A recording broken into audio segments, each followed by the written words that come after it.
Sebelum kita memulai kegiatan pembelajaran kita malam ini, mari sama-sama kita awali dengan basmalah. Bismillahirrahmanirrahim. Baik, saya akan mengawali dengan sebuah ayat surat Yusuf ayat 2. Allah berfirman, A'udzubillahi minasyaitonirrajim, inna anzalnahu Qur'anan Arabiyyan la'allakum ta'qilun. Nah, ini salah satu landasan, salah satu dalil ya yang berkaitan dengan bahwa Al-Qur'an itu merupakan kitab yang diturunkan dengan menggunakan bahasa Arab. Makanya nanti suka atau tidak suka, mau atau tidak mau, senang atau tidak senang, ya kita mesti mengkaji begitu aspek bahasa Arab gitu supaya bisa apa menikmati Al-Qur'an kan gitu. Nah, karena nanti dalam perjalanannya ya, buka Al-Qur'an ini bukan hanya untuk orang Arab, tetapi untuk seluruh umat manusia. Tapi nanti memang ada hikmah kenapa Nabi Muhammad diturunkan di Arab dan kenapa Al-Qur'an berbahasa Arab. Nah, salah satunya adalah di sini la'alakum ta'qilun. Agar kita memahami, agar kita berilmu, agar kita memperoleh pengetahuan di mana memang ternyata dalam bahasa Arab itu syarat akan makna yang sangat luar biasa. Ya. Makanya nanti dalam Islam, dalam peradaban Islam kan memang lebih banyak kita akan mendalami bahasa Arab. Gitu. Rekan-rekan yang dimuliakan oleh Allah, pada malam ini materi kita ada 3, satu terkait dengan terjemah, yang kedua tata bahasa, yang ketiganya ada tadabur ya, atau hikmah kandungan ayat. Adapun capaian pembelajaran kita pada malam ini yang pertama ya diharapkan rekan-rekan dapat mengidentifikasi kembali mufradat dalam Quran Surat Al-Mulk ayat 6 sampai ayat 12 dengan baik dan benar. Yang kedua, diharapkan juga teman-teman dapat menunjukkan ya, kata isim, huruf, kemudian pada setiap kata yang terdapat dalam Quran Surat Al-Mulk ayat 6 sampai dengan ayat 12 dengan baik dan benar. Ya. Yang ketiga, diharapkan juga teman-teman dapat mengemukakan tata bahasa dasar terkait dengan isim dan cirinya, isim domir, isim isyarah, isim dari segi jenis, dan juga fi'il disertai dengan ciri umumnya. Nah, ini capaian pembelajaran kita malam ini ya. Mudah-mudahan kita dimudahkan oleh Allah, dibimbing untuk memperoleh hikmah pengetahuan pada malam ini ataupun penguatan terhadap pengetahuan yang sudah kita miliki. Ya. Baik, rekan-rekan yang dimuliakan oleh Allah Subhanahu wa taala, kita baca terlebih dahulu surat Al-Mulk ya, ayat 6 sampai dengan ayat ke-12 ya. Silakan boleh dibuka di mushaf ataupun boleh dilihat di layar HP ataupun di layar laptop teman-teman. Baik, kita baca terlebih dahulu. Kita awali isti'adzah kemudian basmalah bersama-sama. Dimulai dengan hitungan yang ketiga. أعوذ بالله من الشيطان الرجيم بسم الله الرحمن الرحيم وللذين كفروا بربهم عذاب جهنم وبئس المصير إذا ألقوا فيها سمعوا لها شهيقا وهي تفور تكاد تميز من الغيظ كلما ألقي فيها فوج سألهم خزنتها يأتكم نذير قالوا بلى قد جاءنا نذير فكذبنا وقلنا ما نزل الله من شيء إن أنتم إلا في ضلال كبير وقالوا لو كنا نسمع أو نعقل ما كنا في أصحاب السعير فاعترفوا بذنبهم فسحقا لأصحاب السعير Innalladzina yakhshawna rabbahum bil ghaibi lahum maghfiratu wa ajrun kabir. Samina wa ta'na ghufranaka rabbana wa ilaikal masir. Baik, alhamdulillah sudah kita baca ya, teman-teman. Surat Al-Mulk ayat 6 sampai dan ayat 12. Nah, jadi nanti dalam tadabbur Al-Qur'an itu terdapat beberapa unsur ya. Jadi dalam tadabur itu ada tadabur secara huruf, berarti tadabur qiraah, jadi tadabur bacaan. Secara dibaca, kita menghayati setiap ayat yang kita baca, setiap huruf yang kita keluarkan, setiap kalimat yang kita baca, berarti kita menghayatinya dari aspek bacaannya. Itu juga bisa dikatakan tadabur. Makanya di sini penting untuk kita senantiasa mengupgrade bacaan Al-Quran. Nanti ada bertadabur dari aspek makna. Berarti di sini kita bicara tentang mengkaji ya. Bagaimana mengkaji Al-Qur'an dari aspek-aspek yang ada di dalam kajian Al-Qur'an. Bisa dari aspek asbabun nuzulnya, bisa dari aspek bahasanya, bisa dari aspek hukumnya, bisa dari aspek kesejarahan gitu ya, atau kisah-kisah Al-Qur'annya. Nah, itu juga sama, bagian dari apa? Dari tadabur Al-Quran. Sehingga nanti dari tadabur itu menghasilkan satu rasa gitu. Baik itu rasa yang dihasilkan dari apa yang kita baca, apa yang kita dengar, ataupun apa yang kita dalami di dalam Al-Quran. Sehingga tidak terjadi ya, orang baca ayat tentang neraka kemudian tertawa gitu kan. Ya. Ada orang lagi baca surat tentang neraka tapi malah tertawa kan begitu. Ada juga orang yang bicara tentang surga malah dia menangis.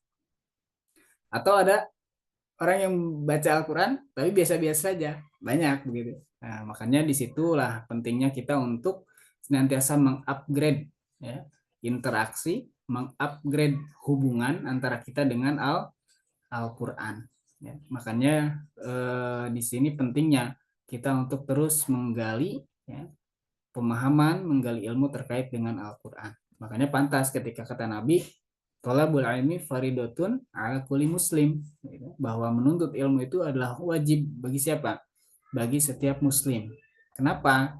Karena tadi ya, setiap level dalam hidup kita harus terus meningkat, harus terus meningkatkan begitu. Baik rekan-rekan yang dimuliakan oleh Allah Subhanahu wa taala, nah, kita masuk ke tahap yang kedua, menerjemahkan ya. Kita terjemahkan sekali, nanti teman-teman sekali, kemudian boleh diaktifkan mikrofonnya ya, supaya nanti terdengar ya suara teman-teman. Baik. Wa dan silakan. Wa dan Li bagi. li bagi. Li bagi Alladzina orang-orang yang orang-orang yang kafaru kafir kafaru kafir bi kepada kepada Robbi Tuhan Robbi Tuhan him mereka mereka azabu siksa azabu siksa jahannama jahanam wa dan bisa sangat buruk sangat buruk al-masiru tempat kembali tempat kembali ya. Terjemah jadinya dan orang-orang yang kafir kepada Tuhannya memperoleh azab jahanam dan itulah seburuk-buruk tempat kembali. Baik, sekarang kita langsung saja kita analisis. Nah, kita praktek. Karena memang di kelas BAKI ini selain kita disajikan ya untuk konsep-konsep sederhananya begitu terkait dengan bahasa Arab. Nah, di sini langsung praktek gitu ya. Baik, wa di sini apa nih? Isim, huruf jar atau bukan huruf jar begitulah ya. Biar mudah. Huruf jar atau bukan huruf jar ini? Wa. Bukan huruf jar. Oh ya, bukan huruf jar. Li huruf jar atau bukan huruf jar? Huruf jar. Huruf jar ya. Alladzina isim atau bukan isim? Alladzina isim. Isim. Tahu isim dari mana teman-teman? Ada huruf alif dan Ya, lam. ada alif lamnya. Kafaru isim atau bukan isim? Kafaru bukan isim. Bukan isim. Kenapa bukan isim? Tidak ada ciri-cirinya. Ya, tidak ada ciri dari isim gitu. Isim. Di isim atau bukan isim? Huruf jar atau bukan huruf jar? Maaf. Bukan Huruf jar ya jar. di Huruf pada. jar. Robi isim atau bukan isim? Robi isim. Ya, isim ya. Kenapa isim? Tahu isim dari mana? Ya, Kasroh. berakhiran kasroh diawali huruf jar. Nah, nanti teman-teman ini ada di beberapa cetakan Al-Qur'an ya, baik elektronik ataupun Al-Qur'an cetak. Ini ada yang dia harokat itu ada di bawah tasydid begitu. Nah, maka di sini dia menunjukkan pada harokat kasroh ya, teman-teman. Karena ada juga sebagian kitab gitu, sebagian saudara kita yang ketika dihadapkan dengan tulisan begini tetap dibacanya roba gitu. Ada gitu. Nah, jadi sekarang kita sudah tahu dan sudah dikuatkan bahwa kalau ada tasydid kemudian di bawahnya ada harokat seperti fathah, nah itu berarti dia kasroh bukan fathah. Tapi kalau di atas tasydid, nah seperti alladzi, nah ini dia berarti dia fathah. Ya, kalau yang ini kasroh. Terutama di apa namanya, di Al-Quran yang digital ataupun di yang versi ketik ya, di Word atau APS. Biasanya begini polanya. Baik, lanjut. Him, isim atau bukan isim? Itu bukan Him. isim. Him? Him itu Ya, him itu isim, teman-teman ya. Nah, pertanyaan berikutnya, him ini isim apa? Gitu. Kan? itu isim Ya, isim apa? Domir. Nah, kemarin domir. isim domir. Isim Isim domirnya domir. domir apa? Tuh, ada lagi pertanyaannya. Nah, ini kan latihan gitu ya, teman-teman. Kan begitu ya? Munfasil atau mutasil di sini? Isim ini Isim muntasil. munfasil atau mutasil? Langsung goyah ya. Goyah. Apa ya? Nah, jadi teman-teman kan begitu ya. Munfasil. Ya, ini Isim munfasil atau munfasil. mutasil gitu. Munfasil. Fasil. Ya, ini mutasil ya. Mutasil. Ya, mutasil ya. Jadi isim domir yang tersambung. Nah, nanti memang menarik teman-teman ya. Dalam Islam itu ternyata kita diajarkan untuk critical thinking-nya memang dipakai begitu.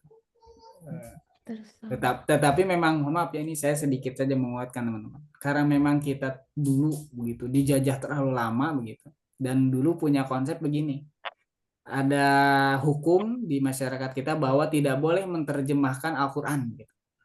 Bahkan khutbah-khutbah itu wujubun bil lughatil arabiyah begitu. Bahwa khutbah itu wajib berbahasa Arab. Ya. Tidak boleh dengan menggunakan bahasa selain bahasa Arab. Nah, ini salah satu bentuk bahwa kita dilarang untuk memahami Al-Quran, dilarang untuk meningkatkan critical thinking. Padahal hari ini ya, kan kita di pendidikan kita, ini menjadi core utama pendidikan hari ini kan, mesti selalu berlandaskan pada critical thinking. Padahal 14 abad yang lalu Al-Quran sudah mengajarkan itu. Apa?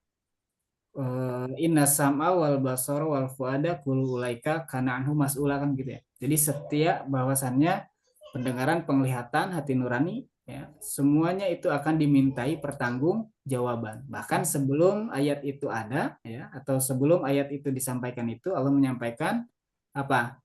Wala taqfu ma laisa laka bi'ilm. Bahwa kamu tidak boleh mengikuti sesuatu yang kamu tidak tahu ilmu tentang hal tersebut. Jadi penguatannya luar biasa. Nah, makanya kenapa saya mesti tahu ini huruf jar bukan huruf jar, ini ada isim bukan huruf isim, kenapa? Supaya tadi kita membaca itu berdasarkan pada ilmu yang kita miliki. Nah, begitu teman-teman arahnya itu. Makanya Islam itu adalah agama yang berbasis kepada keilmuan, bukan kebiasaan. Jadi berdasarkan pada keilmuan, berdasarkan pada landasan hukum berupa ilmu. Makanya mesti ada dasarnya apapun. Termasuk ini bacaan kita kan. Begitulah ya teman-teman. Itu hanya penguatan saja ya. Nah, nanti bagaimana membedakan? Nah, ini langsung saja ya. Bagaimana membedakan isim domir mutasil dan juga munfasil, teman-teman. Nah, biasanya ini kita pakai pakai kebiasaan pada penerapannya ya. Nah, kalau isim domir munfasil itu dia digunakan untuk sebagai subjek, artinya nanti di awal kalimat. Tapi kalau yang mutasil ya, yang tersambung, dia biasanya menjadi keterangan atau menjadi objek gitu. Birobbihim tuh, dia akan menjadi keterangan, menjadi kepemilikan dari Robbi. Tuhan siapa? Tuhan mereka. Gitu ya, teman-teman. Makanya dia kadang isim domir ini ada him, tidak hum gitu. Kan harusnya hum ya, tetapi ini jadi him. Tapi dia tidak merubah arti. Kenapa? Karena yang dilihat bukan huruf H-nya, tapi yang dilihat adalah mim sukunnya. Him, hum, tuh masih sama. Ada him, ada hum. Ya. Makanya nanti dalam beberapa kiroah, teman-teman, kiroah itu jenis bacaan nih, jenis bacaan Quran itu ada alaihum, bukan alaihim, tapi ada alaihum. Tapi karena memang itu gaya bahasanya begitu. Tapi itu mah nantilah bicara itu ya. Kita lanjut dulu. Azabu. Nah ini isim atau bukan isim, teman-teman?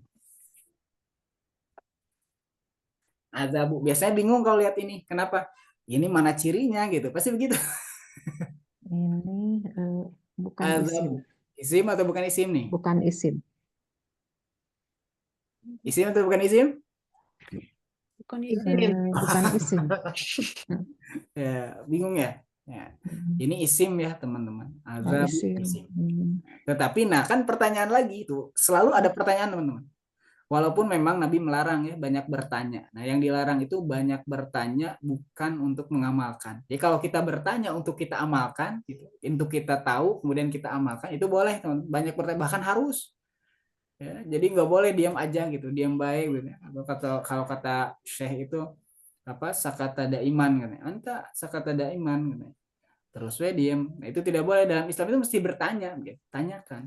Makanya nanti ada siapa yang harus ditanyakan? Satu, para nabi. Tapi kan nabi sudah tidak ada. Ada para sahabat. Sahabat juga sudah tidak ada. Ada tabiin. Tanyakan para tabiin. Tabiin mewariskan karya-karya tulisan-tulisan. Tanyakan. Lihat ke kitab-kitab tersebut.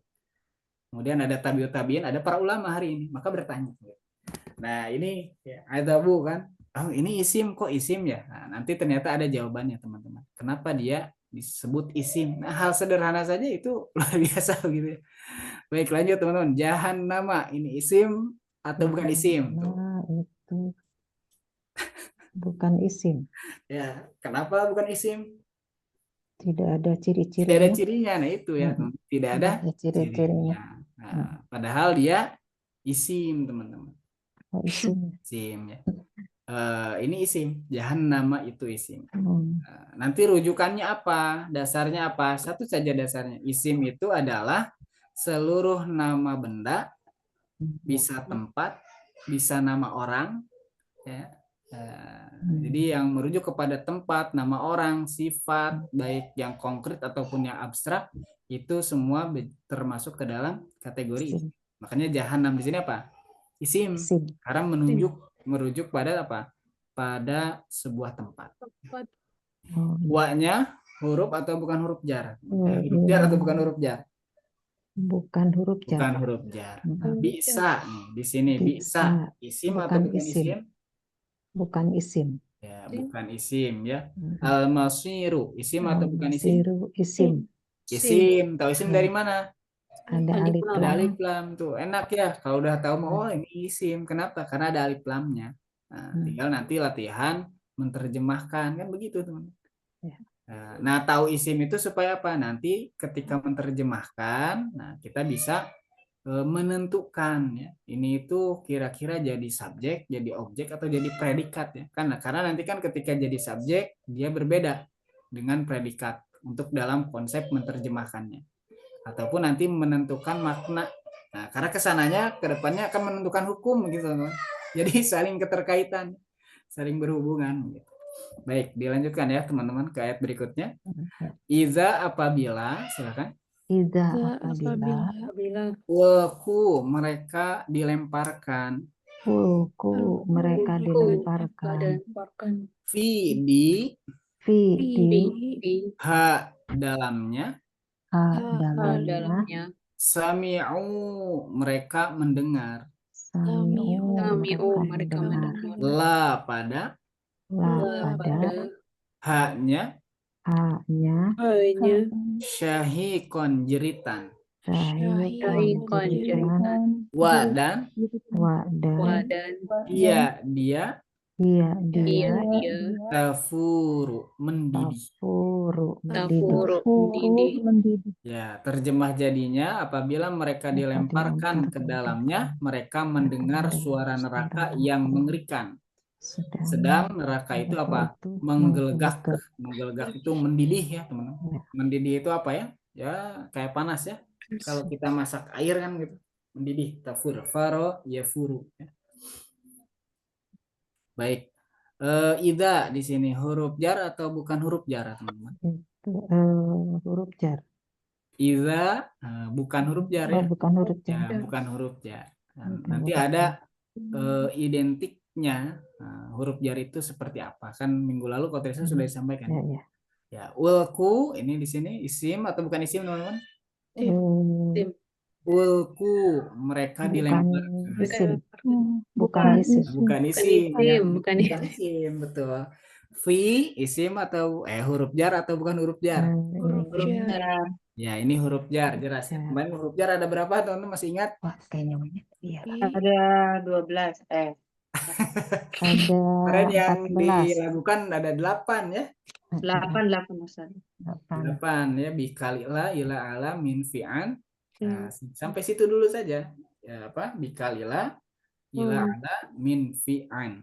Nah, nanti kesananya ada rubah, ada apa? Huruf kosam gitu dan seterusnya. Baik, haknya di sini isim atau bukan isim? Isim. Itu Isim. Isimnya isim apa? Domir. Isim domir. Domirnya tersambung atau terpisah? Munfasil atau mutasil? Mutasil. Mutasil ya teman-teman. Jadi Mutasil, isim domir mutasil itu bisa disambungkan dengan apa? Dengan huruf jar. Makanya nanti ini rubah-rubah. Kadang ada fihi kan ya. Kadang ada fiha. Kadang ada fihim. Ada fihima. Fihinna. Fina. Nah, gitu ya. Nah, itu menunjukkan pada keterangannya mau menggunakan apa. Mau menggunakan objek siapa. Kemudian sami'u isim atau bukan isim nih? Bukan isim. Bukan isim ya, teman-teman. Karena nggak ada cirinya. La-nya Ya. isim atau bukan isim? La-nya, Huruf jar atau bukan huruf jar? Itu Ya, huruf Huruf jar. jar. Tahu huruf Huruf jar dari jar. mana, teman-teman? huruf jar itu dari Tahu huruf jar dari mana? Ya, karena setelahnya ada isim ya, teman-teman. Ya, kan ciri isim itu salah satunya ada huruf jar. Haknya apa tadi? isim. Isim domir Isim domir. hasil ya, domir yang tersambung. Syahikon isim fil atau huruf? Syahikon itu isim. Isim. Wa-nya Wa-nya huruf jar atau bukan huruf jar? jar. Hmm? Huruf jar. Bukan huruf jar, wa itu Oh, ya. bukan huruf jar. Bukan huruf jar. Nah, wa ini wa bukan huruf jar. Nanti ada juga wa yang berfungsi sebagai huruf jar ada ya, tapi belum nanti. Hia apa nih di sini? Isim atau bukan isim? Isim. Isimnya isim apa? Domir Isimnya munfasil. Isim domir munfasil. Munfasil. Ya, domir yang menjadi subjek. Tafuru isim fil atau huruf? Isim atau bukan isim? Mohon maaf. Bukan isim. Ya, bukan isim ya. Bukan isim. Karena mendidih itu kan ada waktunya. Nah, nanti itu berkaitan dengan pembahasan hari ini. Baik rekan-rekan yang dimuliakan oleh Allah, kita lanjutkan. Takadu hampir-hampir, silakan terjemahkan. Takadu hampir-hampir. hampir. Tamayyazu dia terpecah. Tamayyazu Dia terpecah. dia terpecah. Min dari Dari al-ghaizi marah. al-ghaizi marah. Kulli kulla setiap Kulla setiap ma apa apa Ulkiya dilemparkan. Ulkiya dilemparkan. Kepada Kepada haknya haknya faujun kumpulan Faujun kumpulan sa'ala bertanya Sa'ala bertanya mereka mereka khazanatu penjaga Khazanatu penjaga haknya haknya apakah apakah lam belum belum ya'ti datang tidak datang kepada kalian kepada kalian nadhirun pemberi peringatan. Nadhirun pemberi memberi peringatan. Ya, ini terjemah jadinya hampir-hampir neraka itu terpecah-pecah lantaran marah. Setiap kali dilemparkan ke dalamnya, sekumpulan orang-orang kafir, penjaga-penjaga neraka itu bertanya kepada mereka, apakah belum pernah datang kepada kamu di dunia seorang pemberi peringatan? Baik, berikutnya, qalu mereka berkata, mereka berkata bala, ya benar. Bala Ya benar. Qad sungguh, sungguh ja'a datang, datang kepada kami, kepada kami nadhirun pemberi peringatan. Nazirun pemberi peringatan Lalu lalu kazabna kami mendustakannya. kadzabna kami mendustakannya Dan qulna kami berkata Qulna kami berkata tidak tidak nazzala menurunkan nazala menurunkan Allahu Allah min dari syai'in sesuatu pun sesuatu in tidak tidak antum kalian kalian illa kecuali fi di dalam dolalin kesesatan sesat kabirin yang besar. kabirin yang besar. Ya, terjemah jadinya mereka menjawab benar, ada. Ya. Jadi, orang yang membawa peringatan itu ada, sesungguhnya telah datang kepada kami seorang pemberi peringatan. Maka kami mendustakannya dan kami katakan Allah tidak menurunkan sesuatu pun, kamu tidak lain hanyalah di dalam kesesatan yang besar. Baik, berikutnya dan silakan. Dan Qalu mereka berkata, mereka berkata kalau kunna keadaan kami keadaan kami nasma'u kami mendengar nasma'u kami mendengar atau atau na'kilu kami berakal kami berakal tidak tidak kunna keadaan kami keadaan kami di dalam ashabi para penghuni ashabi para penghuni as-sa'iri yang menyala.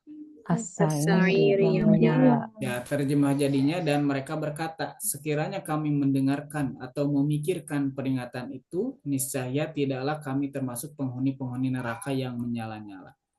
Lalu i'tarofu mereka mengakui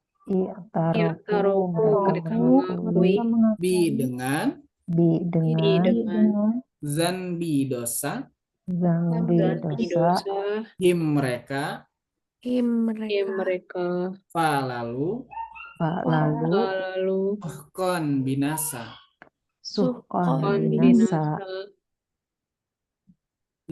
untuk ashabi para penghuni ashabi para penghuni as-sa'iri yang menyala. As-sa'iri yang menyala. Terjemah jadinya mereka mengakui dosa mereka maka kebinasaanlah bagi penghuni-penghuni neraka yang menyala-nyala. Ayat berikutnya, inna sesungguhnya Inna sesungguhnya Inna sungguhnya alladzina alladzina yang alladzina yang yakhshawna mereka takut yakhshawna mereka takut syauna yang mereka takut Robba Tuhan Robba Tuhan Robba Tuhan mereka mereka mereka dengan dengan dengan goib al-ghaibi goib la bagi la lah bagi bagi mereka mereka mereka magfiratun ampunan magfiratun Magfiratun ampunan wa dan dan wa dan ajrun pahala ajrun pahala pahala kabirun besar. kabirun besar. Terjemah jadinya sungguhnya orang-orang yang takut kepada Tuhannya yang tidak nampak oleh mereka akan memperoleh ampunan dan pahala yang besar.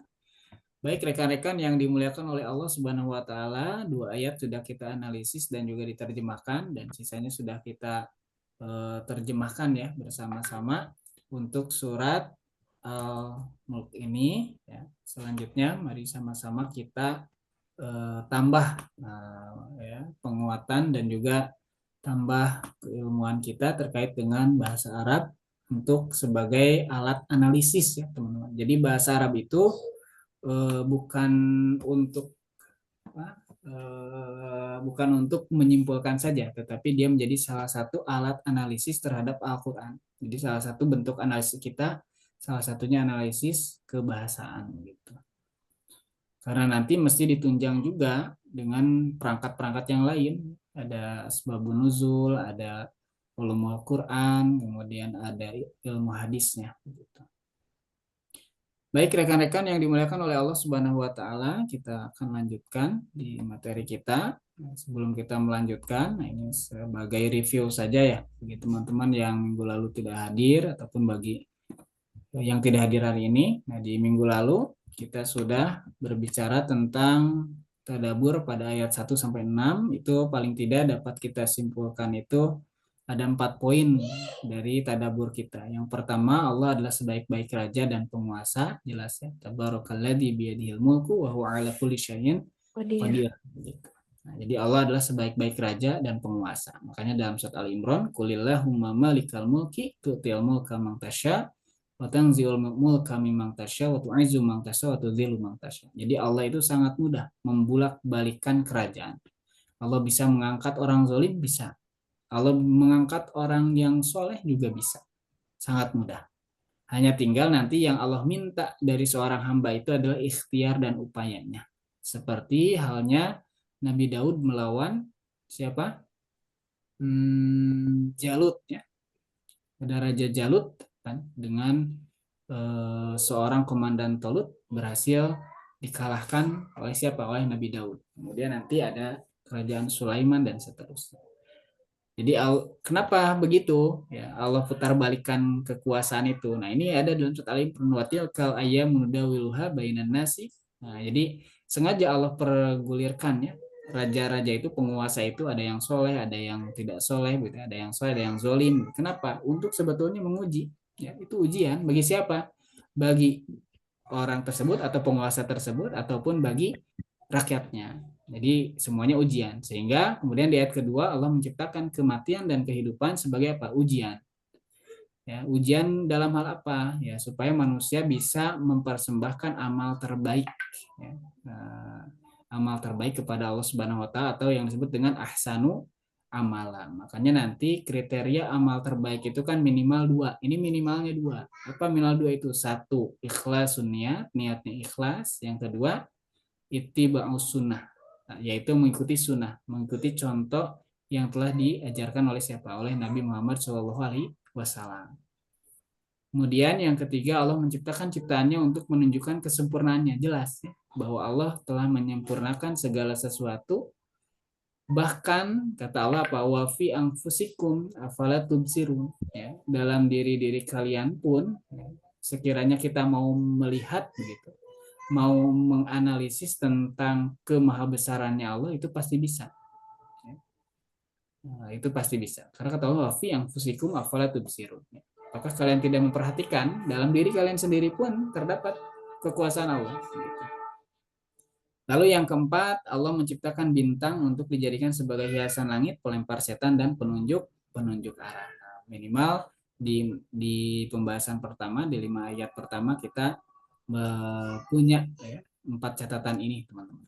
Sebagai bekal, oh ternyata syafaat dari surat Al-Mulk ini seperti apa. Nah, salah satunya kalau kita memahami, nanti kita akan bisa untuk menjalani kehidupan sesuai dengan tadi ya apa yang kita harapkan dari syafaat dari surat ini gitu. Jadi bukan hanya sekedar dibaca saja. Baik rekan-rekan yang dimuliakan oleh Allah Subhanahu wa taala, di tata bahasa minggu lalu kita sudah bicara tentang ilmu nahu dan sorof ya. Ini mengulang saja. Nahu berarti berkaitan dengan pembentukan kata yang dilihat dari alamatul harokah. Jadi pembentukan kata ditinjau dari harokat akhir, teman-teman. Jadi satu harokat akhir itu bisa menentukan gitu, dalam sebuah kalimat. Ya. Kemudian untuk sorof dia ilmu tentang bagaimana kita membentuk dan merubah. Ya. Kita giro kalimah, merubah kata. Kita juga sudah tahu ya bahwa huruf, ternyata ada huruf hijaiyah, ada huruf ma'aniyah. Ya, huruf hijaiyah berarti alifun, baun, taun, kemudian sampai yaun begitu. Nah, kenapa kita mesti berangkat dari hijaiyah ini ya? Karena kan begitu ya kata Nabi juga, man qara harfan min kitabillah kan. Falahu hasanatun wa likulli hasanatin bi asri amsalihah kan gitu. Jadi siapa yang baca Al-Quran satu huruf maka baginya ada 10 kebaikan kan. Jadi satu huruf ada satu kebaikan dikalikan menjadi 10 kebaikan. Nah kemudian Nabi mengatakan wala akulu alif lamim harfun walakin alifun harfun lamun harfun wa mimun harfun. Ternyata Nabi juga menegaskan bahwa alif lam mim itu ada 3 huruf. Sehingga dari sini juga jelas bahwa belajar alif saja itu butuh waktu, butuh proses, teman-teman. Belajar alif saja. Satu huruf alif, belajar apanya? Belajar bunyinya, belajar bentuknya, nanti belajar hubungan ketika di dalam sebuah kalimat begitu. Itu ternyata panjang. Ya, ceritanya luar biasa begitu. Huruf alif saja. Belum huruf lam ataupun huruf-huruf yang lainnya, ya. Oke. Kemudian kita juga sudah bicara tentang ini ya, dasar-dasar kalimah. Ada isim, ada fi'il, ada huruf ya. Dengan berdasarkan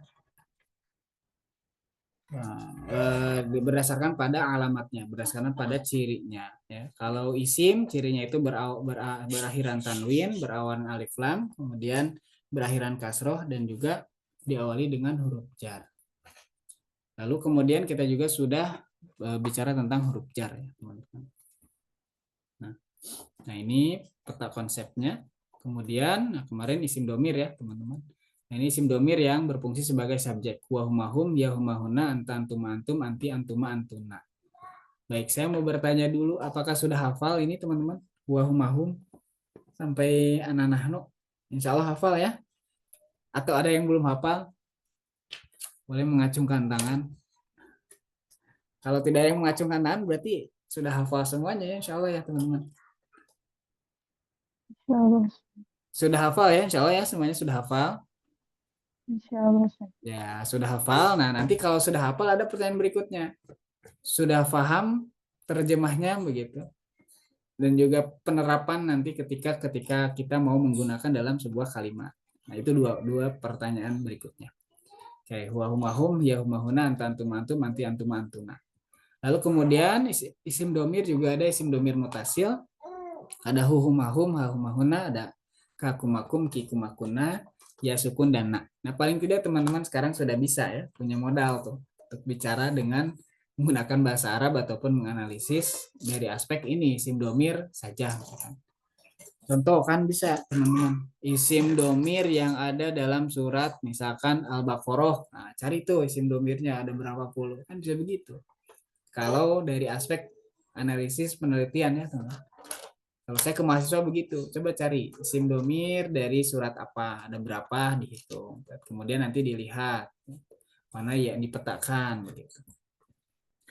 Nah, kemudian isim domir mutasil juga. Nah, ini teman-teman yang ketiga. Kalau kemarin kita baru dua kan, baru isim domir yang subjek dan objek. Nah, sekarang bisa juga. Nah, objek itu nanti ada dua. Ada, mohon maaf.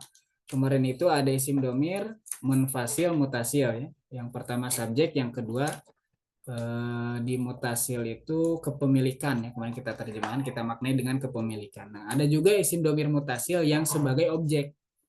Apa saja? Ada iyahu, iyahuma, iyahum, iyaha, iyahuma, iyahuna, iyaka, iyakuma, iyakuna, iyaki, iyakuma, iyakunna, iyaya, iyana. Nah, perbedaannya apa dengan isim domir yang sebelumnya, yang huhumahum itu? Nah, perbedaannya, nah kalau yang bentuknya begini ya, iyahu ada iyanya. Nah, di dalam Al-Qur'an kebanyakan digunakan untuk menyimpan objek di awal atau mendahulukan objek di dalam sebuah kalimat. Jadi kan kalau kalimat itu biasanya kalau kalimat kan strukturnya itu subjek, predikat objek ataupun predikat subjek objek begitulah ya. Sederhana itu kalimat sederhana. Tetapi nanti ada yang disebut dengan maf'ul muqaddam atau objek yang didahulukan, objek yang diawalkan. Sehingga nanti ada makna ketika sebuah objek didahulukan. Itu ada makna yang sangat luar biasa. Seperti contoh, saya ambil contoh satu saja. Dalam surat Al-Fatihah ada tuh maf'ul muqaddam atau maf'ul muawwal disebutnya itu. Jadi yang diawalkan atau yang dikedepankan. Apa? Iyyaka na'budu wa iyyaka nasta'in. Kalau bahasa yang sederhananya itu biasanya na'budu iyyaka atau na'buduka, nasta'inu iyyaka atau nasta'inuka. Nah, itu bahasa yang biasa. Tapi ketika dia iyyaka na'budu wa iyyaka nasta'in, nah ini menjadi satu level bahasa yang lebih daripada bahasa yang tadi yang pertama. Sama halnya seperti bahasa begini, teman-teman. Nah, itu ya kalau iyyaka na'budu wa iyyaka nasta'in itu sama seperti bahasanya begini. Kalau kata suami misalkan yang punya suami ya, yang belum mudah segera diberikan dipertemukan begitu. Aku mencintaimu misalkan kata suami itu. Aku mencintaimu. Itu yang pertama kalimatnya. Ada kalimat yang kedua. Hanya kamu wanita yang aku cintai. Nah, gitu teman-teman kira-kira. Jadi kalimat pertama itu aku mencintaimu.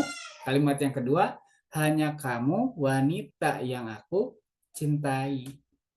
Ini kan jelas berbeda ya. Dari segi bahasa sebetulnya kalau kita memahami itu sebenarnya pesannya itu sama, tetapi rasanya yang berbeda.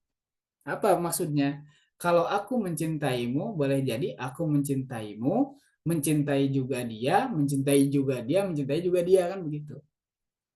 Tapi kalau hanya engkau wanita yang aku cintai, maka itu sudah menutup pintu untuk wanita yang lain. Jadi hanya engkau satu-satunya. Makanya kenapa di surat Al-Fatihah iyyaka na'budu wa iyyaka nasta'in, ini untuk memunculkan bahwa kalau na'buduka itu kami beribadah kepadamu, nasta'inuka kami meminta pertolongan kepadamu, tapi kalau iyyaka na'budu itu untuk memunculkan hanya kepadamu ya Allah kami beribadah dan hanya kepadamu kami meminta pertolongan. Artinya kami tidak beribadah kepada yang lainnya dan juga tidak meminta pertolongan kepada selain engkau ya Allah. Artinya menutup pintu-pintu kesyirikan, kemusyrikan kita tutup begitu. Nah, makanya nanti ada sebagian ulama yang mengartikan iyyaka na'budu wa iyyaka nasta'in itu dengan apa? Dengan la ilaha illallah. Tidak ada ilah yang berhak diibadahi, dimintai pertolongan kecuali siapa? Kecuali Allah Subhanahu wa taala begitu ya. Jadi ternyata posisi juga menentukan makna, menentukan rasa ya. Makanya kenapa iyyaka na'budu wa iyyaka nasta'in, hanya kepadamu begitu ya teman-teman. Nah, ini diantaranya teman-teman. Jadi isim domir juga bisa digunakan sebagai objek yang dikedepankan atau maf'ul muqaddam disebutnya itu. Kemudian selanjutnya rekan-rekan yang dimuliakan oleh Allah Subhanahu wa taala, nah kita masuk ke isim yang kedua. Jadi isim itu teman-teman ya, nanti isim itu bukan hanya isim, nanti ada isim namanya. Tadi ada isim domir. Nah, sekarang ada namanya isim isyarah tuh, ada namanya. Jadi Siapa yang memberikan nama ini? Para ulama, terutama ulama yang melahirkan ilmu bahasa Arab, ya, di mana memang ilmu bahasa Arab ini dijadikan tadi alat, ya, alat untuk memperbaiki makna, alat untuk memperbaiki tulisan, alat untuk memperbaiki apa? Kalimat. Karena nanti dalam sejarah bahasa Arab, lahirnya ilmu bahasa Arab itu kenapa? Salah satunya adalah ketika ada salah dalam penggunaan bahasa. Jadi bisa fatal begitu teman-teman ya, bisa fatal kan di kita juga sama ya, bisa fatal ya. Orang kalau bicara binatang, bahasa binatang itu memunculkan bahasa binatang itu kan beda. Kalau intonasinya beda ya teman-teman. Nah, dasar kucing, dasar kucing, dasar kucing ya. Nah itu kan beda. Ya, apalagi kalau yang lebih ekstrim kan begitu. Ya, itu bahasa ya. Keunikan bahasa di situ luar biasa, teman-teman. Nah, ada namanya isim isyarah. Nah, isim isyarah ini kata tunjuk, teman-teman. Di kita kata tunjuk itu hanya berapa? Hanya dua ya, teman-teman. Ada ini, ada itu. Betul nggak? Nah, dalam bahasa Arab, isim isyarah itu, atau isim isyarah ini, itu ada 12, teman-teman. Nah, ini ya yang dimaksudkan. Ternyata dari aspek kata tunjuk saja kan kalau di kita ini dan itu. Ini dan itu. Nah, kalau dalam bahasa Arab itu ada ini dan itu tetapi bentuknya nanti ada 12. Apa saja ada hadza, hadzani, haulai, hadhihi, hatani, haulai, zalika, zanika, ulaika, tilka, tanika, ulaika. Pertanyaannya kenapa mesti banyak begini begitu? Tidak cukup ini dan itu saja. Ternyata nanti satu ya isim isyarah ini ada untuk benda yang dekat, ada untuk benda yang jauh. Lil ba'id atau lil qorib. Ya. Jadi ada untuk benda dekat, ada untuk benda jauh. Lil qorib untuk benda dekat, lil ba'id untuk benda jauh. Misalkan hadza, hadzani, haulai ini untuk benda-benda yang dekat. Hadhihi, hatani, haulai juga sama untuk benda-benda yang dekat. Tapi kok ada 6? Kenapa kan gitu? Lalu yang ketiga ada zalika, zanika, ulaika, tilka, tanika, ulaika. Ini untuk lil ba'id, benda yang jauh, teman-teman. Jadi ada untuk benda dekat, ada untuk benda yang jauh. Itu yang pertama. Yang kedua ada nanti untuk khusus untuk laki-laki ada, khusus untuk perempuan ada. Bisa kedua-duanya juga ada. Begitu ya, teman-teman. Jadi nanti dalam bahasa Arab itu yang harus diperhatikan itu bentuk katanya, bentuk kata, dua dia laki-laki atau perempuannya, yang ketiga nanti bilangannya itu mesti jelas. Ya, jadi makanya dalam hal yang begini saja itu sudah nampak ya, mesti dijelaskan dia itu laki-laki atau perempuan, karena tidak ada ya ke laki-lakian atau ke perempuanan atau saya bukan laki-laki bukan perempuan ya terus apa begitu. Padahal Allah saja menciptakan itu laki-laki dan perempuan gitu. Nah, ya. Nah, ada hadza, hadhihi, haulai, hadihi, hatani, haulai, zalika, zanika, ulaika, tilka, tanika, ulaika. Nah, dalam praktek penggunaannya contoh di sini hadza muslimun. Ini seorang muslim. Hadhihi muslimatun, ini seorang muslimah. Ini penggunaan dari aspek apa? Jenisnya berarti. Oh, hadza untuk laki-laki, hadhihi untuk perempuan. Zalika muslimun, zalika untuk laki-laki ya itu seorang muslim, tilka muslimatun itu seorang muslimah. Berarti tilka untuk perempuan, zalika untuk laki-laki. Benda dekat yang atas, dua yang bawah benda jauh. Haza zalika untuk laki-laki, hadhihi tilka untuk perempuan gitu. Jadi berbeda teman-teman nanti penempatannya. Karena nanti dalam bentuk kalimat, nah dalam struktur kalimat itu dia mesti sama kalau muzakkar, muannas begitu. Jadi makanya nanti ketika membentuk satu kalimat itu membentuk sebuah pola gitu, teman-teman. Jadi pola kalimat yang luar biasa atau dalam bahasa Arab disebutnya apa ya? Uslub ya, ada uslub, asalib. Gaya bahasa gitu. Gaya bahasa. Nah, seperti kalau dalam surat An-Nas tuh, itu gaya bahasa Arab. Qul a'udzu birabbin nas, malikin nas, ilahin nas, min syarril waswasil khannas, alladzi yuwaswisu fi sudurin nas, minal jinnati wan nas. Nah, kan begitu. Itu salah satu unsur dari uslub atau gaya di dalam bahasa Arab. Ini yang berikutnya ya teman-teman, kata tunjuk. Ismun isyaratun. Jadi kalau ada kata tunjuk sudah pasti dia apa? Isim, ya, bukan yang lain.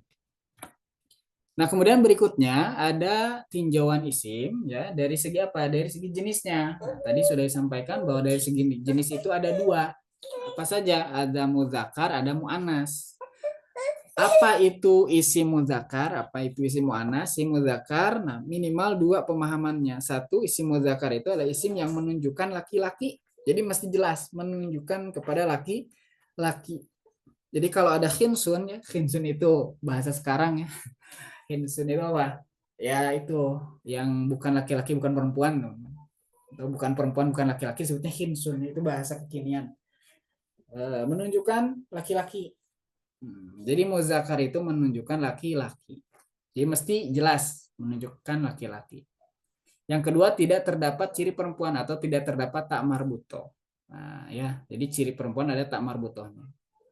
Kenapa mesti dua begini? Karena nanti ada sebagian isim muzakkar yang tidak ada cirinya. Nah, mohon maaf, yang ada ciri perempuannya ada. Ya. Kemudian yang kedua ada isim dengan jenis mu'annas atau perempuan. Sama menunjukkan perempuan terdapat ciri perempuan yaitu adanya tak marbutoh. Baik, contohnya di sini. Nah, ini isim muzakkar ada hafizun ya, solihun, mu'minun, muslimun, soimun. Nah, ini laki-laki muzakkar, isim muzakkar. Kalau yang isim muannasnya apa? Ada solihatun, tuh ada taknya. Tapi taknya bukan tak yang maftuhah, tapi ta marbutoh ya. Ta marbutoh ini tak bulat. Yang kalau kita sukunkan kembalinya ke huruf H. Solihah kan. Wa ummihi wa abih gitu. Wa sahibatihi wa banih. Ini solihatun, mu'minatun, muslimatun, hafizatun, soimatun. Kalau kita terjemahkan kan hafizun, seorang laki-laki penjaga ya. Solihun, seorang laki-laki yang baik. Mukminun ya, seorang mukmin, seorang laki-laki yang beriman. Muslimun, seorang laki-laki yang berserah diri. Soimun, seorang yang saum ya, berarti seorang laki-laki yang saum. Nah, tinggal tambahkan kalau di sini solihatun berarti seorang perempuan yang baik. Mukminatun, seorang perempuan yang beriman. Muslimatun, seorang perempuan yang berserah diri. Hafizatun, seorang perempuan yang menjaga. Soimatun, ya, seorang perempuan yang saum. Nah, ini isim muzakkar dan muannas. Jelas ya perbedaannya. Ada tun atau tidak ada tunnya. Tapi nanti sebahagian ada juga teman-teman ya yang ada ciri muannas tapi bukan muannas tapi muzakkar. Kenapa? Karena dia menunjukkan laki-laki atau identik dengan nama laki-laki. Contoh di sini ada Tolhah, ada Muawiyah, ada Hamzah. Ya. Ya, kita kan juga ada ya Hamzah, namanya Hamzah, ada Muawiyah, ada Tolhah, ya. Hurairoh gitu. Atau misalkan Salma, Maryam, Hindun, ya. Kemudian Salwa. Nah, itu nama-nama yang tanpa ada ta marbutohnya. Atau mungkin nama kita juga ya, tidak ada ta marbutohnya. Jadi mungkin nama kita masuknya apa? Muzakkar atau muannas? Ya, tergantung kitanya, laki-laki atau perempuan. Kalau kitanya laki-laki, ya laki-laki. Kalau kitanya perempuan berarti muannas, kalau laki-laki berarti muzakkar. Hanya yang jelas bahwa setiap nama itu menunjukkan pada isim begitu. Nanti isimnya bisa laki-laki, bisa perempuan, bisa muzakkar, bisa muannas. Kemudian berikutnya, nah rekan-rekan yang dimuliakan oleh Allah, nah setelah kita tahu ya tadi berarti isim itu ada isim domir, ya, 3 bentuk, kemudian ada isim isyarah, ya, lalu ada isim dari segi apa muzakkar muannasnya, ya, supaya nanti ketika menempatkan ini laki-laki atau perempuan ya, nah itu bisa tepat. Nah berikutnya kita akan coba masuk ke pembahasan selanjutnya terkait dengan fiil disertai dengan ciri umumnya. Nah, apa itu fiil? Nah, fiil itu kata yang berarti sebuah pekerjaan dan terikat oleh waktu, teman-teman. Baik lampau, sekarang atau akan datang, perintah dan juga larangan. Nah, jadi sekali lagi ya, fiil itu kata yang berarti sebuah pekerjaan. Jadi setiap pekerjaan itu adalah fiil. Contoh misalkan membaca, baca. Nah, itu apa? Pekerjaan. Membaca, menulis, belajar, menutup, membuka, apalagi melihat, mendengar, itu semua apa? Semua fiil atau kata kerja. Nah, tinggal nanti tambahkan waktunya. Apakah waktu lampau dulu? Berarti telah membaca, telah menulis, telah mendengar, telah melihat. Atau sekarang atau akan datang. Ya. Sedang melihat atau akan melihat, akan belajar, sedang belajar. Atau perintah atau larangan, bacalah. Jangan membaca. Nah, itu perintah atau larangan. Nah, itu namanya apa? Fiil begitu. Makanya nanti pertanyaan besarnya kan sebetulnya supaya bisa membedakan mana isim mana fiil. Berarti apa perbedaan yang mendasar antara sebuah kata yang disebut isim dan fiil? Jadi perbedaannya apa? Perbedaannya, nah ini perbedaannya itu apa disebutnya itu? Dia terikat waktu atau tidak terikat waktu. Jadi kalau terikat waktu berarti dia fiil. Kalau tidak terikat waktu berarti dia isim. Contoh begini, membaca. Itu terikat waktu atau tidak? Terikat waktu. Orang tidak selamanya membaca. Bisa jadi sekarang sedang membaca, beberapa menit kemudian malah jadi ngantuk tidur begitu. Biasanya kalau baca Quran ya. Tapi mudah-mudahan kita mah tidak ya. Ini mah yang di mana gitu, jamaah yang mana. Jadi membaca ada waktunya. Tapi kalau bacaan, nah kalau bacaan berarti dia apa? Isim. Kenapa? Karena bacaan tidak terikat waktu. Ya. Tuh apa menulis ada waktunya, ada saat kita menulis, ada saatnya kita tidak menulis. Tapi kalau tulisan atau buku itu selamanya disebut buku. Dulu disebut buku, sekarang buku, nanti juga disebut buku. Ya. Melihat berarti penglihatan. Kemudian apa lagi? Mendengar, pendengaran gitu. Nah, itu perbedaan yang paling mendasar terkait dengan apa? Isim dan fiil. Nah, nanti ada pertanyaan, kenapa kita mesti mengetahui kan begitu ya? Kenapa mesti tahu ini itu isim atau fiil ya? Kenapa? Nah, karena nanti ini bicara tentang hukum nanti ke depannya itu. Ini ayat ini tuh menunjukkan lampau, sekarang atau akan datang. Nanti berkaitan dengan penafsiran juga. Ayat ini itu sepanjang waktu, sepanjang masa atau dulu atau sekarang. Nah, makanya nanti ada ilmunya, ada ilmu nasikh mansuh ya. Mana ayat yang dinasih, mana ayat yang dimansuh, mana hukum yang dinasih, mana hukum yang dimansuh. Jadi mana hukum yang dihapus, mana yang menghapus kan begitu. Ayatnya masih ada tapi hukumnya tidak berlaku. Bisa begitu? Bisa saja. Ketika tadi perbedaan proses turunnya Al-Quran. Nah, itulah ya teman-teman, lebih jauhnya seperti itu. Ya, yang dekat-dekatnya ya kita yang penting kita tahu dulu dan bisa menggunakannya. Saya sedang belajar, saya sedang melihat, saya sedang menulis, saya telah menulis, saya telah berbicara, misalnya itu semua bagian dari fiil atau kata kerja. Maka alamatul fi'li atau ciri daripada fi'il ini ya yang paling umum itu ada 4. Ya, jadi yang paling umum ya belum ke yang persatuan. Nah, ini cirinya itu ada 4. Apa saja? Satu, berawalan kod. Jadi kalau di Al-Qur'an teman-teman menemukan ya ada kod, kemudian setelahnya ada kata. Nah, dapat dipastikan setelah kod itu pasti dia fi'il.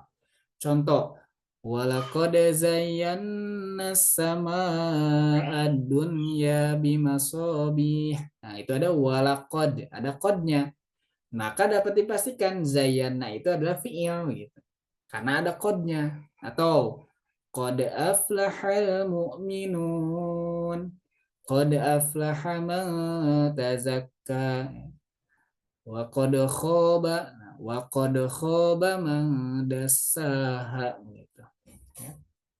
Nah, itu namanya apa? Namanya ciri daripada fi'il. Jadi ciri umumnya ada kodnya. Atau dalam komat ya, dalam komat sholah, dalam iqomah. Qad qamatis sholah, qad qamatis sholah gitu. Ada kodnya. Jadi qomati itu pasti fi'il gitu. Itu yang pertama. Yang kedua berawalan sin, ada sa-nya.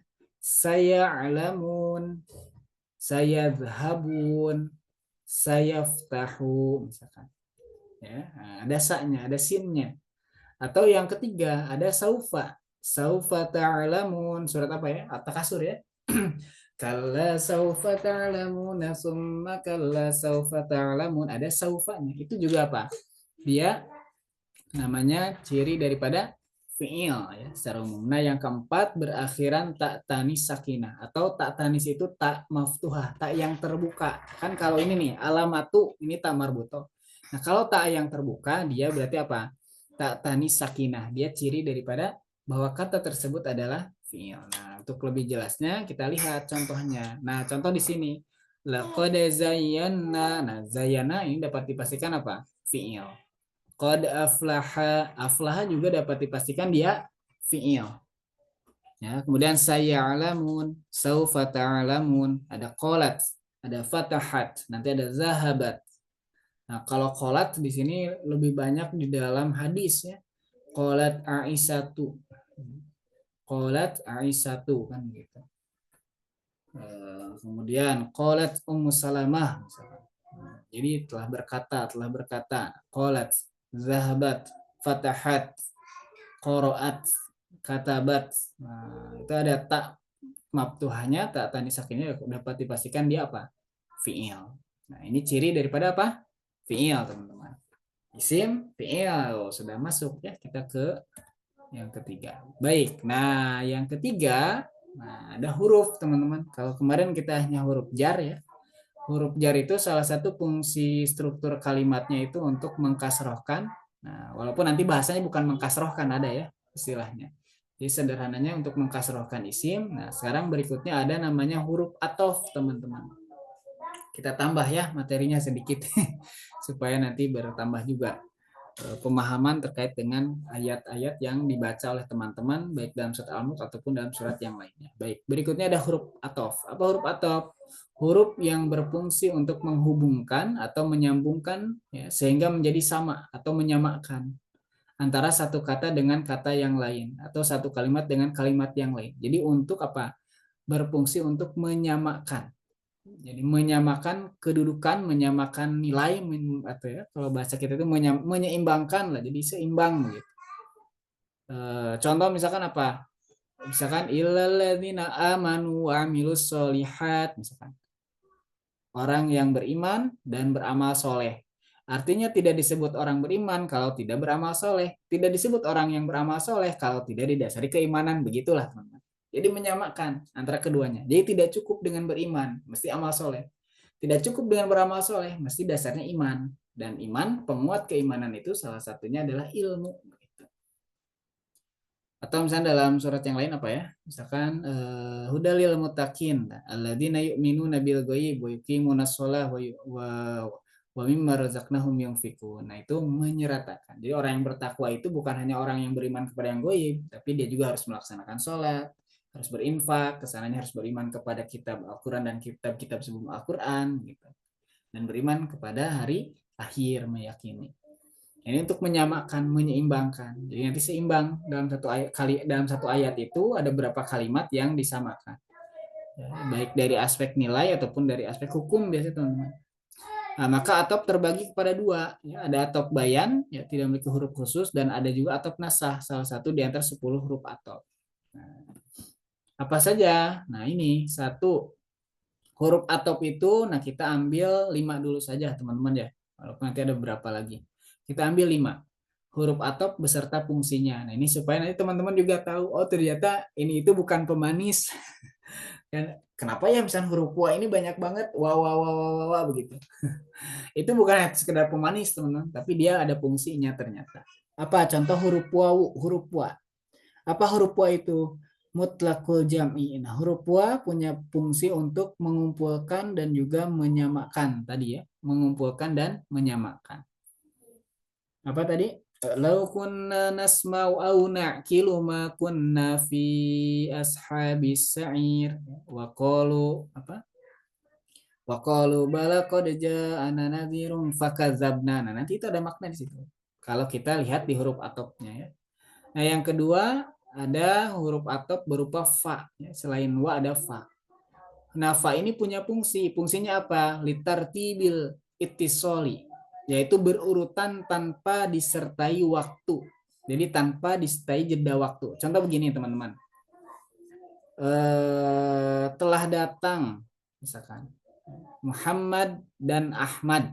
Nah, ya. Telah datang Muhammad dan Ahmad. Ada juga telah datang Muhammad, ya, maka datang juga Ahmad, begitu. Jadi bersamaan. Jadi tanpa ada jeda, fa. Nah, itu fa, ya. Makanya tadi apa? Qalu bala qad ja'ana nadhirum fakadzabna. Jadi datang pada saat itu orang apa? Seorang pemberi peringatan itu, seorang nabi, seorang rasul ataupun seorang siapapun yang memberikan peringatan itu telah datang, tapi fakadzabna. Saat itu juga kami mendustakan mereka. Nah, begitulah kira-kira. Jadi secara langsung ya, gitu. Nah, nanti ada kesananya dampaknya ya, nanti kita bahas. Nah, jadi fa ini fungsinya litartibil itisol, ya, berurutan tanpa disertai waktu. Jadi secara langsung begitu.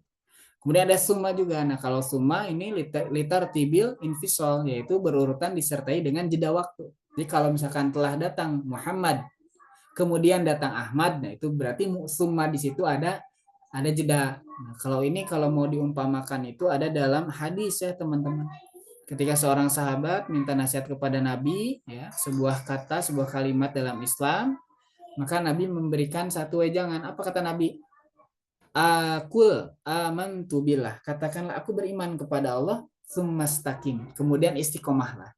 Katakan aku beriman kepada Allah, tsumastaqim. Kemudian istiqomah dalam keimanan tersebut. Nah, di sini hadis ini menunjukkan apa? Karena menggunakan summa artinya secara tidak langsung bahwa orang ketika beriman kepada Allah dan Rasulnya itu proses istiqomahnya itu membutuhkan waktu. Tidak akan orang kemudian mengatakan hari ini beriman kemudian bisa istiqomah langsung, nggak bisa. Dia butuh proses, ada waktunya. Ya. Amantu billah tsumastaqim. Kemudian istiqomah. Jadi proses istiqomah ini nanti panjang waktunya itu. Ada yang sebulan, ada yang 2 bulan, ada yang bertahun-tahun, ada yang puluhan tahun kan begitu. Ya kayak kita lah ya, kita kan begitu. Mau konsisten itu kan berat ya. Butuh waktu, butuh perjuangan. Tapi hadiahnya juga nanti balasannya juga luar biasa dari Allah. Makanya menggunakan summa kan, amantu billah tsumastaqim. Beriman kepada Allah kemudian istiqomah. Karena berat kalau kata Nabi itu amantu billah wastaqim. Wah, itu berat teman-teman.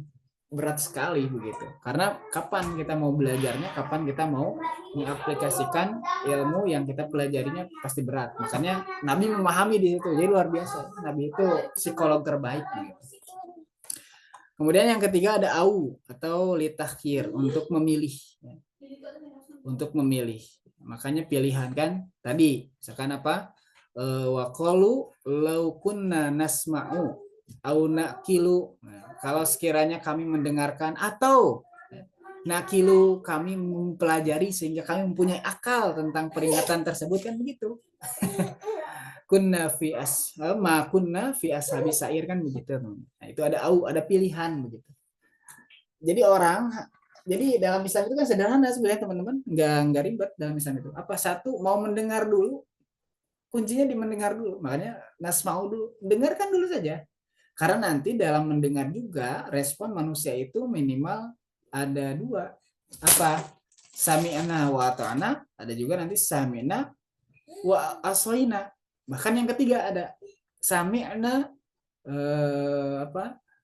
sami'na goiro musma'in gitu surat An-Nisa itu. Jadi kami mendengar tapi kami berpaling. Nah, ini yang lebih parah ya, Ton. Jadi ada yang mendengar kemudian menerima taat, ada yang mendengar tapi bermaksiat, ya biasa itu. Ada juga, nah ini yang parah. Dia mendengar tapi apa? Berpaling gitu. Nah, ini au itu litakhir, untuk memberikan pilihan. Mau ini atau ini kan begitu. Kemudian ada am juga sama. Litakhir ya, memberikan pilihan disertai persamaan. Nanti persamaan pilihan. Kalau au itu biasanya berbeda ya pilihannya. Kalau takhir itu sama atau setara lah gitu. Nah, ini diantaranya teman-teman ya terkait dengan materi kita untuk pertemuan hari ini sampai huruf atau. Baik, sampai sini kira-kira teman-teman ada yang perlu ditanyakan kira-kira. Sebelum nanti lanjut. Nah, bisa dipahami ya teman-teman? Kalau saya terlalu cepat nanti bisa bisa dipahami kira-kira teman-teman. Nah, ini mangga nanti dibaca ya untuk materi yang ada di modul. Nah, itu untuk penguatannya supaya tidak langsung semuanya ya, teman-teman. Baik, kita lanjutkan berikutnya ke kajian riwayat ya, teman-teman. Di sini dari Abu Sa'id Al-Khudri radhiyallahu anhu, Rasulullah SAW bersabda, nah, sungguh para pelaku maksiat sangat menyesal pada hari kiamat seraya berkata yang tadi ya, wa qalu law kunna nasma'u aw naqilu ma kunna fi ashabis sa'ir. Jadi itu adalah bentuk penyesalan. Nah, makanya dari penyesalan tersebut ini salah satu indikasi bahwa orang kalau dia rajin membaca salasuna ayatan fil Quran ya. Jadi surat Al-Mulk yang 30 ayat ini dia baca, kemudian dipahami, kemudian diamalkan ya dalam bentuk amalan sehari-hari begitu. Berarti bentuk amalan sehari-harinya itu apa? Kalau beramal amal terbaik gitu. Kalau bermaksiat berarti ditinggalkan maksiatnya atau ditobati begitu. Nah, itu bagian dari salah satu langkah kita untuk apa? Memperoleh syafaat dari surat Al-Mulk ini gitu. Jadi bukan hanya sekedar dibaca saja, tapi apa? Kita pahami kemudian kita amalkan. Nah, salah satunya ya pesan di surat ini ya ini bahwa ada orang-orang yang menyesal kelak. Ketika apa? Tadi la nasma'u wa la naqilu. Tidak mau mendengarkan, tidak mau untuk apa? Mempelajari sehingga mengetahui, sehingga mengilmui, gitulah sederhananya teman-teman. Nah, maka mereka mengakui dosa-dosa mereka ya tadi. Fa'tarafu bidzambihim begitu. Tapi nanti ini di akhirat begitu. Walaupun biasanya di dunia juga banyak yang begitu. Kemudian Said bin Jubair dan Abu Sholih berkata, ya, Suhkon adalah nama salah satu lembah di neraka Jahanam. Jadi ada salah satu nama lembah yaitu Suhkon. Baik teman-teman yang dimuliakan oleh Allah Subhanahu wa taala. Nah, ayat yang ke-6 di sini Allah mengabarkan bahwa Ia akan menyiapkan bagi orang-orang yang kafir padanya dan mendustakan Rasulnya dengan azab Jahanam, dan itulah seburuk-buruk tempat kembali bagi mereka dan seburuk-buruk tempat neraka bagi mereka. Jadi ini peringatan teman-teman. Di surat Al-Mulk ini menarik teman-teman. Menariknya apa? Diawali dengan pengagungan, pembesaran terhadap Allah. Lalu yang kedua, bagaimana implementasi dari wujud nyata kita membesarkan Allah dengan cara apa? Kan gitu. Parameternya apa? Parameternya adalah ahsanu amalah begitu kira-kira teman-teman sederhananya. Jadi orang kalau sudah mengagungkan Allah itu parameternya apa? Ahsanu amalah. Dia akan melakukan aktivitas perbuatan dengan sebaik-baiknya. Artinya sebaik-baiknya dalam pandangan Allah gitu. Makanya nanti ada yang disebut dengan dalam hadis itu ada arkanul ihsan, ada rukun ihsan kan begitu. Apa rukun ihsan itu? Anta'budallah ka'annaka tarahu fa ilam yakun tarahu fa innahu yaroka kan begitu. Kau beribadah kepada Allah seolah-olah kau melihat Allah. Tapi kalau kita misalnya tidak sanggup untuk melakukan itu, maka yakinlah bahwa Allah melihatmu. Nah, ini jadi puncak dari mengagungkan Allah itu ada di situ. Ya, jadi mempersembahkan amal terbaik. Ahsanu amala. Nah, makanya kalau orang sudah mengagungkan kan pasti membesarkan, maka di situ ada nanti komitmen, ada konsekuensi. Makanya nanti dalam ilmu tauhid itu dikembangkan dalam bentuk apa? Ada yang disebut dengan al-wala wal baro. Jadi totalitas dan loyalitas kita. Totalitas loyalitas kita kepada Allah seperti apa gitu. Kemudian di ayat ke-6, nah di sini bagi mereka yang tidak mau tadi membesarkan Allah, tidak mau mengikuti apa yang diajarkan oleh Allah kepada para nabinya atau mendustakan atau mengingkari, ya siap-siap bahwa tempat kembalinya adalah neraka, dan itu seburuk-buruk tempat kembali. Nanti neraka ini kalau kita maknai bisa dua, itu ada makna hakiki, ada makna majazi. Ada makna hakiki itu ya neraka jahanam yang nanti di hari kiamat. Tapi kalau neraka di dunia itu boleh jadi apa?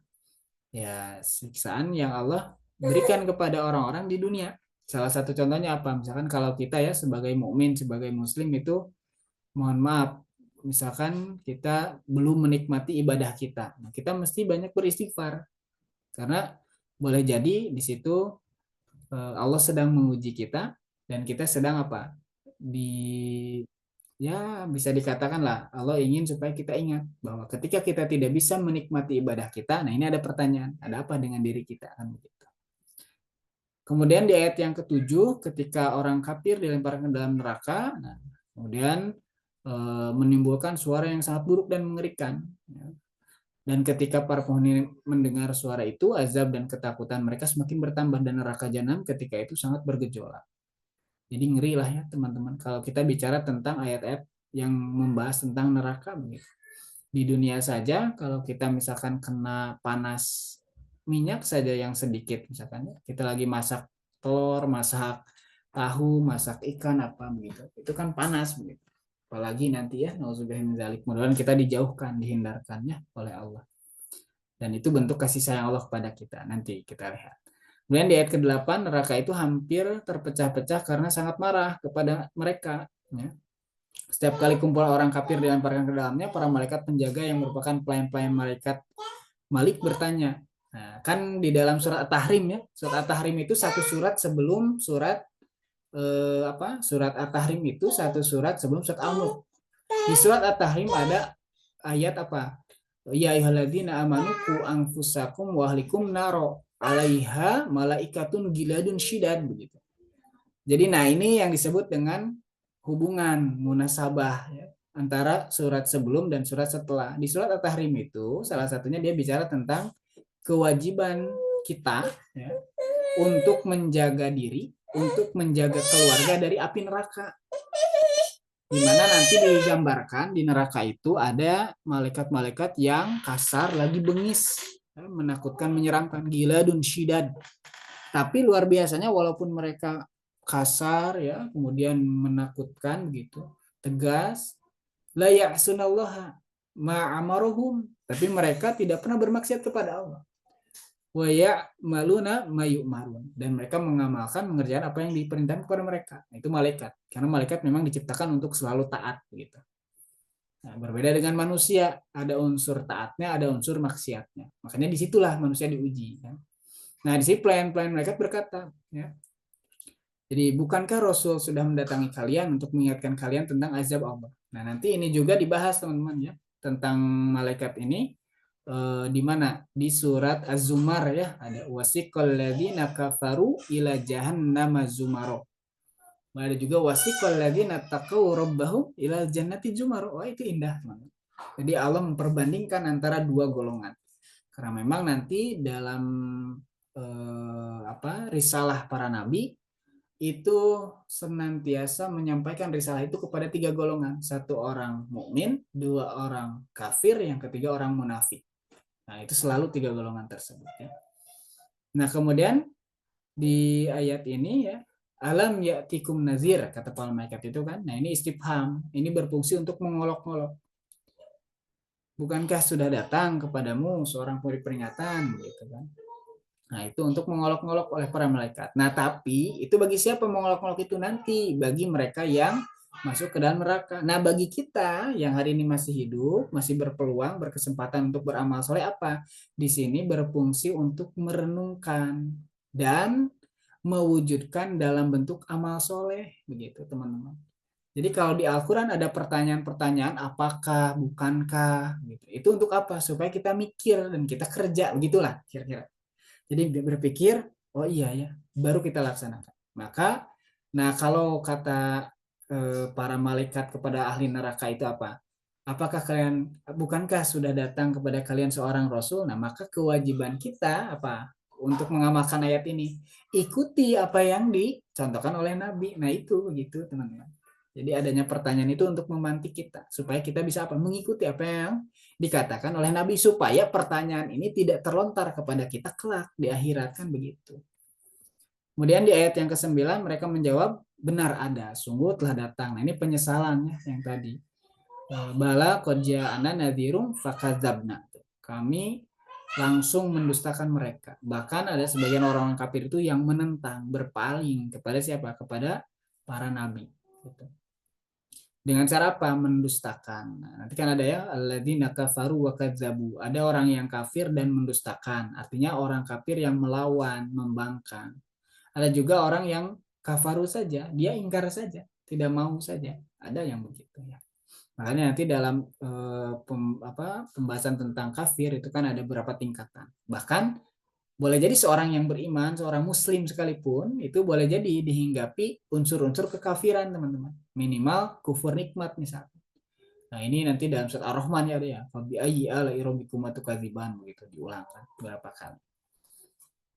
Kemudian ayat ke-10 para penghuni neraka mulai menyesali fa'tarafu bidzambihim fasuqqa li ashabis sa'ir. Jadi kuncinya di sini teman-teman ya, supaya kita tidak menyesal, supaya Al-Mulk ini menjadi syafaat untuk kita, salah satunya adalah tadi, satu, agungkan Allah, dua, ya, persembahkan amal terbaik kepada Allah, yang ketiga apa? Ikuti apa yang menjadi contoh teladan dari para nabi, para rasul Allah yang membawa peringatan, dan kita mesti memperhatikan ya, dan mengamalkan atau meninggalkan apa yang menjadi peringatan yang Allah berikan kepada kita, kan begitu, melalui lisan para nabi. Mereka juga sama, orang ahli neraka berkata kan, lau kunna nasma'u au na'qilu ma kunna fi ashabis sa'ir, kan begitu. Andai saja dulu katanya kita memakai akal kita dan juga pendengaran kita untuk mengikuti ajakan Rasul, menuju kebaikan dan petunjuk, niscaya kita dapat selamat dari azab apa? Neraka, kan begitu. Karena memang Al-Quran itu hadir kepada siapa? Untuk umat manusia. Al-Quran itu hadir untuk umat manusia. Bahkan Al-Quran ini disiapkan untuk apa? Limaslahatil insan ala umuri dunyahum wa dinuhum wal akhiruhum. Jadi Al-Quran dihadirkan kepada kita itu untuk apa? Untuk kemaslahatan manusia, baik urusan dunianya ataupun urusan akhiratnya, kan begitu. Ya. Kemudian di ayat yang ke-11 mereka mengakui dengan sendirinya akan kekafiran, fa'tarafu bidzambihim fasuqqal li ashabis sa'ir, begitu. Nah, di ayat yang ke-12 pemuda yang beriman kepada hal gaib ya, atau orang yang beriman kepada yang gaib adalah orang yang ketika melihat sahabat-sahabatnya mengambil jalan salah dan dia condong ke arah itu, bahkan ia memperlakukan dirinya seperti panasnya api karena keinginannya, namun dia menolak dirinya sendiri, menekan keinginannya dan meninggalkan kesenangan saat ini, mengharapkan kenikmatan yang dijanjikan di akhirat. Jadi alladzina yakhshawna rabbahum. Jadi mereka orang-orang yang takut kepada Tuhan mereka. Maka pertanyaannya adalah siapa orang yang takut kepada Tuhan mereka itu? Siapa orang yang takut kepada Allah itu? Maka nanti ada dalam surat Fatir, teman-teman. Apa? Innama yakhshallaha min ibadihil ulama. Bahwa hanya saja orang yang takut kepada Allah itu adalah siapa? Para ulama, teman-teman. Para ulama. Tapi mohon maaf ya teman-teman, bukan para ulama itu bukan konotasinya bukan ulama kayak misalkan mohon maaf ustadz ya, karena dia punya gelar ustadz atau dia punya gelar kiai atau dia pemuka agama, bukan. Tapi ulama itu siapa? Orang yang takut kepada Allah. Nah, kita ambil makna dari sahabat Ali bin Abu Thalib ya, karamahullahu wajhah, bahwa seorang ulama itu siapa? Seorang ulama adalah dia yang takut kepada Allah, mengamalkan ilmunya walaupun sedikit, teman-teman. Jadi seorang ulama itu dia yang takut kepada Allah, ya, mengamalkan ilmunya walaupun hanya sedikit. Kenapa, teman-teman? Karena tadi innama yakhsyallaha min ibadihil ulama. Ya, jadi kalaupun orang ilmunya banyak tapi tidak takut kepada Allah atau tidak mendatangkan rasa takut, dia belum tentu ulama. Makanya ulama di sini adalah bukan ulama tadi, bukan ahli agama saja, tapi pokoknya mereka yang punya ilmu, kemudian dengan ilmu tersebut dia takut kepada Allah. Ilmunya ilmu apa? Ilmu apapun, teman-teman. Ya, ilmu apapun. Ya. Kalau orang takut, misalkan karena dia punya ilmu matematika, ilmu fisika yang mengantarkan dia sampai paham betul bahwa ternyata ilmu ini dari Allah, kemudian dia taslim, berserah diri kepada Allah dan ilmu tersebut mengantarkan dia takut, bisa jadi dia orang yang tadi seorang ulama begitu. Nah, jadi seorang ulama adalah orang yang takut. Makanya bahasanya yakhsyallah, ya apa? Yakhshawna rabbahum. Kata khasya, yakhsha. Nah, nanti yang menarik adalah dalam Al-Qur'an itu takut itu ada beberapa versi. Nah, salah satunya ada khasya ya, khasya yakhsha itu takut. Ada juga nanti khauf ya. Wala khaufun alaihim walahum yahzanun katanya. Dan mereka tidak takut. Khauf. Nah, ada khasya, ada khauf. Nah, nanti apa bedanya khasya dan khauf? Nah, khasya ini takut, ya, rasa takut yang membuat seseorang akan mendekati, mendatangi sesuatu yang dia takuti, teman-teman. Itu khasya. Tapi kalau khauf, ya, khawafa yukhawifu atau takhwif, itu adalah rasa takut yang membuat seseorang akan menjauhi, menghindari dari sesuatu yang dia takuti. Contoh teman-teman, kalau orang semakin takut kepada Allah, maka dia akan semakin mendekatkan dirinya kepada Allah. Orang yang takut ya, terhadap panasnya api neraka, maka dia akan semakin menjauhi hal-hal yang bisa mendekatkan dia dengan api neraka, kan begitu. Orang yang takut misalkan dengan ancaman bahwa tidak akan mencium bau surga, ya, orang yang demikian dan demikian, maka dia mungkin akan menjauhkan diri dari berbuat sesuatu yang dapat menjauhkan dia dari apa? Dari surga. Nah, jadi begitu. Itu khasya, teman-teman. Makanya para ulama disebutnya innama yakhsyallaha, menggunakan khasya. Jadi khasya itu takut yang membuat kita semakin mendekatkan diri kepada sesuatu yang kita takuti. Jadi kalau ulama jelas, kalau kita menjadi ulama ya jelas kita akan selalu mendekatkan diri kepada Allah, karena kita selalu merasa takut amal tidak diterima, kan? Takut dosa tidak terampuni, maka kan semakin mendekatkan diri. Ya, makanya menggunakan khosya. Yang kedua ada khawafa yukhawifu takhwif, ada khaufun. Nah, kalau khauf apa? Tadi takut yang membuat kita akan menjauhi dari sesuatu yang kita takuti. Contoh, kita takut terhadap singa. Kan tidak mungkin kita berteman dengan singa ya. Kita takut dengan singa. Singa sini berteman yuk, duduk di sini, kan nggak mungkin begitu. Pasti kita lari begitu. Ketika melihat singa, kita takut dengan harimau, kita akan menjauhi harimau. Kita takut dengan debt collector ya, kita jauhi debt collector ya, teman-teman. Nah, itu kan takut ya. Nah, jadi takut. Yaitu khauf ya. Ini luar biasa. Ada khosya, ada khauf ya. Ada khawafa yukhawifu takhwif. Nah, makanya takhwif ini selalu dijadikan oleh setan itu sebagai sarana untuk menakut-nakuti siapa? Manusia. Takhwif. Nah, yukhawifun nas begitu.